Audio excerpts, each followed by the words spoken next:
What's up everyone, I'm Nikhil from GreedyTech and this is a comparison between Lenovo P2 and the Moto G4 Plus. Lenovo P2 is available in two variants and both of them come with 32GB internal storage, and the base variant sold at 16,999 comes with 3GB RAM, and the next variant sold at 17,999 comes with 4GB RAM. And this phone is sold exclusively on Flipkart in India.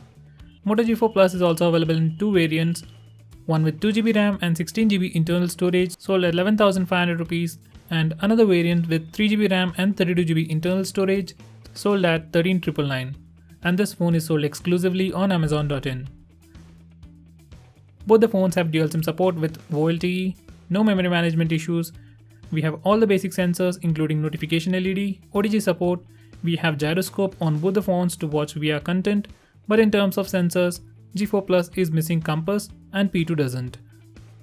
Both the phones have 5.5-inch Full HD displays with Corning Gorilla Glass 3 and a fingerprint scanner on the front. Fingerprint scanner on both the phones are fast and accurate. Now let's see where P2 excels. P2 comes with a Snapdragon 625 chip.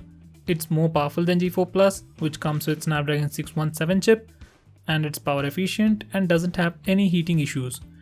By the way, G4 Plus still has heating issues.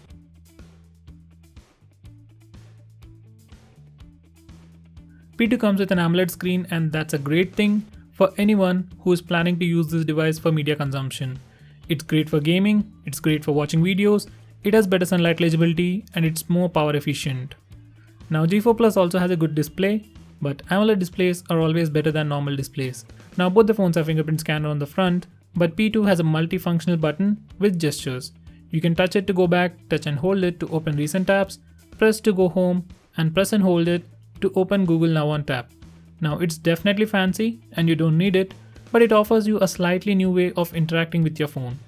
And G4 Plus doesn't have any such features. P2 comes with a massive 5100 mAh battery, and it offers twice battery life than Moto G4 Plus.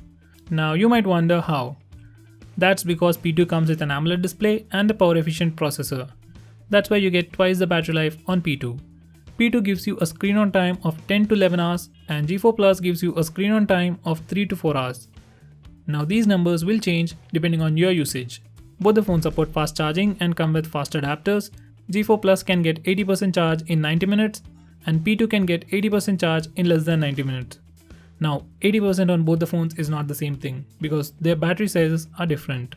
On P2 you have additional software features like the VR mode, dual apps, night mode, secure zone, knock to wake, which are all missing on Moto G4 Plus. So even in terms of software features, you get a lot of them, lot of useful stuff on P2. By the way, G4 Plus also has some gestures, like you can do a chop gesture to toggle the flash, flip the phone twice to open the camera app. They are handy, but what Lenovo is offering is completely different. Both the phones have speakers at different positions. Moto has it on the top and P2 has it at the bottom. Due to that, audio experience will be different. In terms of loudness, I would say both are loud, but I would say P2 is better. Even Moto sounds louder as it has speaker on the front, but at higher volumes there is distortion, and on P2 it's still clean. Design and build are subjective, so you can decide the best one based on your preference. I think P2 looks way better than G4 Plus. By the way, P2 has NFC and compass, which are missing in G4 Plus. We have a unique power saving mode on P2 which kills all the apps running in the background and gives you some basic features like calls and messages to extend your battery life further.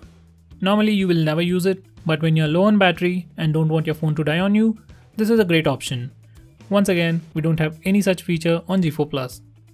Now let's see where G4 Plus excels. Dedicated SD card slot.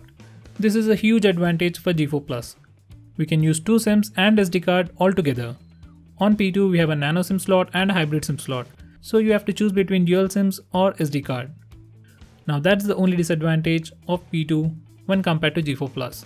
When compared to P2's cameras, G4 Plus has way better cameras with wide-angle lenses on front and rear.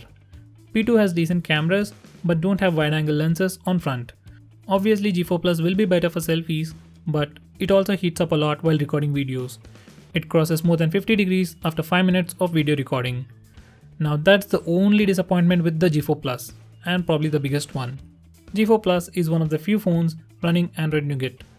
With Nougat, we get some new features like multi-windows, which is still not available on P2. P2 is still running Android 6.0 and there's no news if it will get Nougat or not. if I take price into consideration, Moto G4 Plus is a pretty good option, but considering the heating issues, I wouldn't suggest this phone. If you want better cameras no matter the heating issues, then you can consider G4 Plus. It's the best option for camera enthusiasts. If you want good all-rounder, which is good at everything, then get P2. You might be wondering, is P2 worth the additional cost? And the answer is absolutely yes. It has better performance, no heating issues, bigger battery, better display. Cameras are not great, but they are good. You will definitely appreciate the battery life in the long run. Now, if you're still thinking about getting a G4 Plus, in 2 to 3 months, G5 Plus will be released. So I don't see any point in buying a G4 Plus right now. If you can wait a little longer, wait till G5 Plus releases and then decide.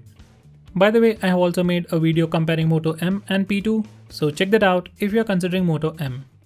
So that's pretty much it for this video, guys. Thanks for watching this video. If you like this video, hit that like button, and if you didn't, hit that dislike button. If you have any comments, complaints, or want us to make any specific video, let us know by commenting below this video and we will get back to you as soon as we can. Stay tuned to us by subscribing to our channel to see more cool videos on tech. I'm Nikhil from GreedyTech signing off. Have a nice day.